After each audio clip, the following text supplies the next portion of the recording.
Hello everyone, today we're going to be looking at Dash stand mixer. What I have here is the one in black color. So let's open the box and see what comes inside and also how this mixer looks.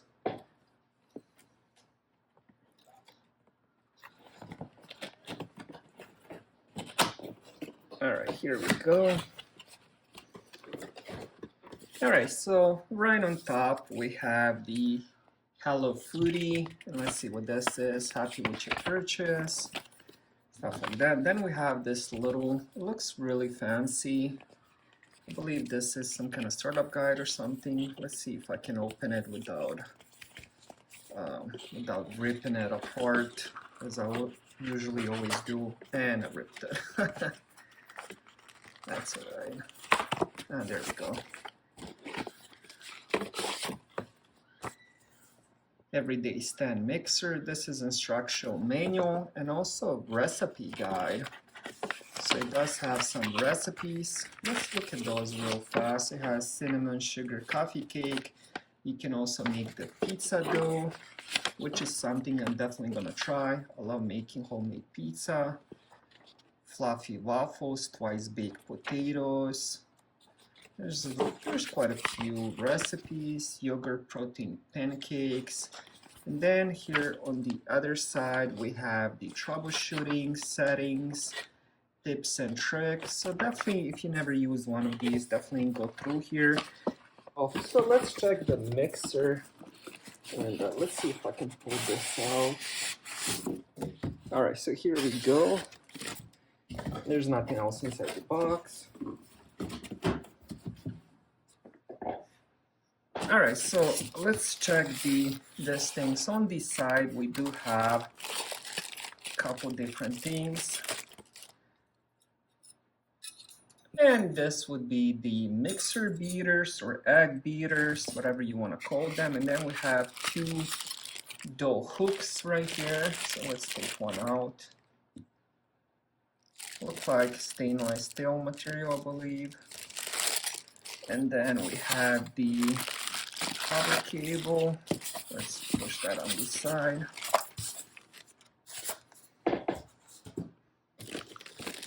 And here we go. Now let's remove the plastic so we can see how it looks. It's very, very light, surprisingly light mixer, even with the bowl attached. And here we go.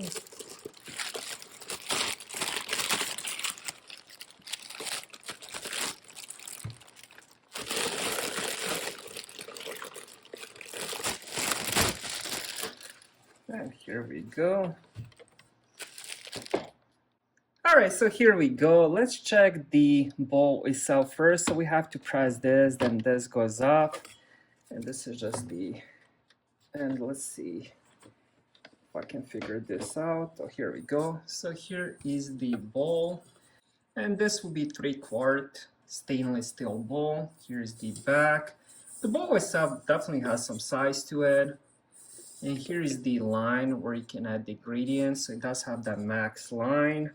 And to put it back on, all you have to do is just find the, here we go, and then you just take it all the way. And now it's locked. So there's a little, I'm not sure if you guys can see it, there's lock and unlock. So now it's locked and it can move. Now if you twist that all the way to the left side while holding the bottom, it will come off. And then again, same thing. If you go all the way to the left, and this will be the tail to push this up. Then we have the speeds 1 to 6. And I believe this button on top. So we have to press it again if we want to go down. Here we go. And then we have this button on top. This is to eject the dough hooks or the beaters. And another thing that this mixer has right on top, it has this thing where you can slide the whole bowl. So if we press it, you can push it to the left, and we can also push it to the right, or you can just stay in the middle, so you can adjust that. Okay, so that was unboxing. I showed you what comes inside and also showed you how it looks. Thank you guys for watching and have a great day.